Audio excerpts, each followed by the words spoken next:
मेरे दोस्तों, इंसान को कुल अकल भी मिल जाए तो फिर भी अल्लाह की हिकमत का वो इहाता नहीं कर सकता।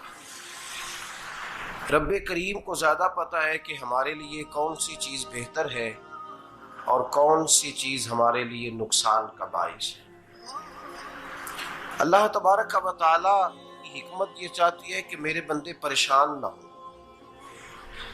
रब ये चाहता है कि मेरे बंदे किसी जगह पे भी दिक्कत और परेशानी का शिकार ना हो। तो अल्लाह तबारक व तआला ने राह एतदाल इख्तियार करने का हुक्म इरशाद फरमाया कि तुम एतदाल के रस्तों पे चलो, मोतदल जिंदगी गुजारो, अफरातो तफरीद से बचो। आज जिस माशरे में हम वक्त गुजार रहे हैं, इस माशरे में हम इस बात को समझने से कासिर हैं कि असल हमारा मसला क्या है। हमारा असल जो मसला है उसकी शनाख्त हमें कैसे होगी और हम फिर उस तक रसाई किस अंदाज में हासिल कर पाएंगे। हम हमेशा अपनी आमदन बढ़ाने के चक्कर में रहते हैं। एक काम और शुरू कर लें, पार्ट टाइम जॉब शुरू कर लें, कोई साइड बिजनेस उसका आगाज कर लें। हमारी जो दौड़ लगी हुई है वो लगी है काम बढ़ाने में, आमदन बढ़ाने में। हालांकि इस्लाम हमें ये कहता है कि तू आमदन बढ़ाने के चक्कर में ना पड़। असल बात यह है कि तू अपने खर्चे कंट्रोल कर। तंग इंसान वो नहीं होता जिसकी आमदन थोड़ी होती है। ये तवज्जो कीजिएगा मेरी बात, ये कीमती बात है और गुफ्तगू सारी का लुबे लुबाब है। तंग बंदा वो नहीं होता जिसकी आमदन थोड़ी होती है। असल परेशान वो होता है जिसके खर्चे ज्यादा होते हैं। और हमारा जो रोजमर्रा का नुकसान हो रहा है ना, वो आमदन के मामलात में नहीं हो रहा। बुनियादी नक्श जो वाक़या हो रहा है वो ये है कि हमारे अखराजात ज्यादा, और वो अखराजात किसी और ने नहीं बढ़ाए।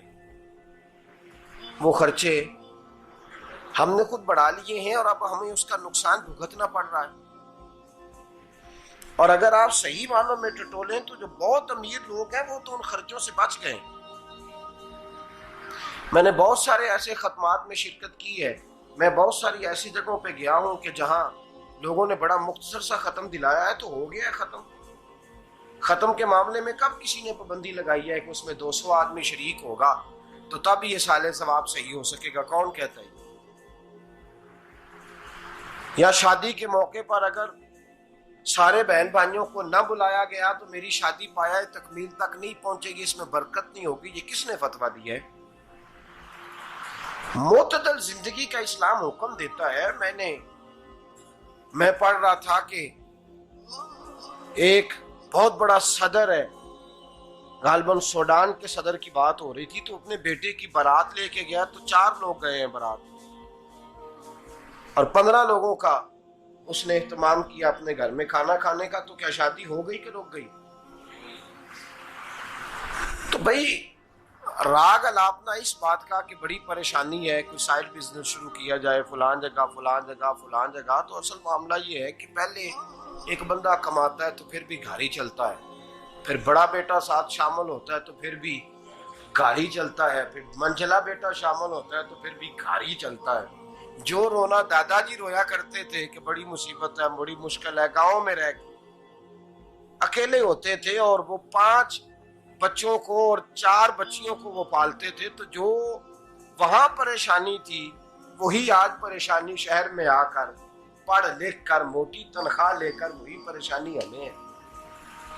तो मैं जिस नतीजे पे पहुंचा हूं इसको पढ़ के, कुरान मजीद की चंद आयात को देखकर और इस मफहूम की जो हदीसें कुतुब हदीस में पाई जाती हैं और हमारे बुजुर्गों ने हमें जो मिजाज इस हवाले से दिया है, मैं इस नतीजे पे पहुंचा हूं कि मसला आमदन का नहीं, मसला खर्चे का है। हमारे खर्चे बुनियादी तौर पर ज्यादा, और अगर फिर हम ज्यादा बोझ खवातीन पे डालते हैं कि वो मुतालबे ज्यादा करती हैं। और अगर आप मुझसे पूछें तो खवातीन की भी अगर किसी जगह कोई आदत खराब होती है तो उसमें असल किरदार उसका होता है जो वो आदत खराब तो क्यों अपने गले से उतार के आप किसी के गले में बात डालने के चक्कर में हैं? वो खवातीन की तबीयत नहीं ऐसी है। असल बात यह है कि हमने आदत डाली है, हमने ये मिजाज उनको दिया है तो उनका बना है, न कैसे बन सकता।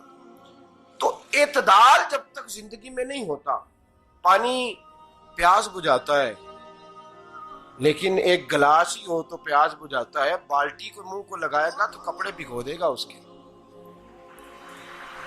हालांकि पानी बुरी चीज का नाम नेमत है ना, बहुत बड़ी अल्लाह की, लेकिन प्याले में ही अच्छा लगता है। कोई मटका मुंह को लगाएगा तो तांग होगा, प्याला ही बेहतर है उसके लिए। तो मेरे दोस्त, मटके से भी बाज़-औक़ात काम चल जाता है, लेकिन अगर कोई कहे नहीं मुझे दरिया ही चाहिए तो उसका तो घर बह जाएगा, सारा घर बह जाएगा उसका। हमें दरिया काबू करने का मूड बनाया हुआ है तो इससे घर बहा करते हैं, इससे घर बना नहीं करते। घर प्याले से पानी पीने से बनता है। अगर तू दरिया पे कब्जा करने का मूड बनाएगा तो घर बनेगा नहीं, घर बह जाएगा। आग ना हो तो खाना पक नहीं सकता, लेकिन हल्की आंच से खाना पकता है। और अगर आंच तेज कर दी जाए तो जी, करीने क्यास बात कर रहा हूं मैं, अकल से मावरा नहीं कर रहा।